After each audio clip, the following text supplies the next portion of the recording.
আসসালামু আলাইকুম ওয়া রাহমাতুল্লাহি ওয়া বারাকাতুহু ভিউয়ার্স।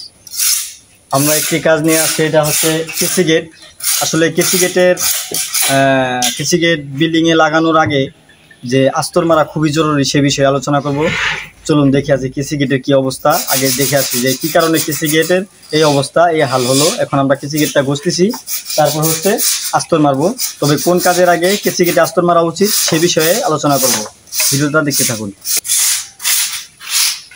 দেখুন এই যে জং কি পরিমাণে কেসি গেটে জং আসছে।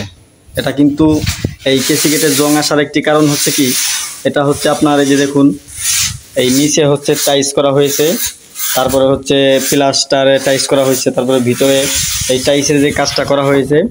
প্রথমত এই কেসি গেটটা যখন লাগানো হয়েছে তখন এই কেসি গেটটা প্লাস্টার করার আগেই আস্তর মারা উচিত ছিল। তখন যদি আস্তর মারা হতো তাহলে আপনার এই পরিমাণ জং আসতো না। দেখুন জংয়ের পরিমাণ কি, দেখুন প্রচুর পরিমাণে জং এসে, এটা আপনার একমাত্র এই আস্তর দেরি করে মারার কারণে আপনার জং আছে। এটা যদি আপনার কাঁচা লোহা ছিল, প্রথমে প্লাস্টার করার আগে যদি আস্তর একটা মেরে তারপরে হচ্ছে টাইসের কাজ, তারপরে হচ্ছে আপনার প্লাস্টারের কাজ, সমস্ত কাজ সারা হতো, তাহলে এই জংটা আসতো না। যেহেতু এই জংটা এখন আসছে, তারপরে আমাদের একটু ঘষে নিয়ে তারপর হচ্ছে আস্তর মারতেছি।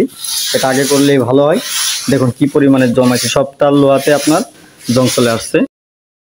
এই ভিডিও করার একটি উদ্দেশ্য, সর্বশেষ বিষয়টা হলো আপনার কেসি গেটটা যখন আপনি লাগাবেন, আপনি সর্বপ্রথম লাগানোর সাথে সাথে আস্তর মেরে রাখবেন, যাতে আপনার কাজ করলে যদি সিমেন্ট লাগে, তারপরে হচ্ছে আপনার টাইস করার সময় অনেক সময় সিমেন্ট লাগে, গ্রাইটিন লাগে, এইগুলো লাগলে যাতে কোনো সমস্যা না হয়, এই জন্য আপনি এই জিনিসটা করে রাখুন। দেখুন আমাদের আস্তর মারা এখন শেষ হয়েছে, কিন্তু এই আস্তর মারা আগে কিন্তু অনেক জং পড়ছিল। এটা আস্তর মারা একটু দেরি হয়েছে, তাতে কোনো সমস্যা নেই। আস্তর খুব ভালো একটা জিনিস। রেড লিপ আস্তর মারছি আমরা।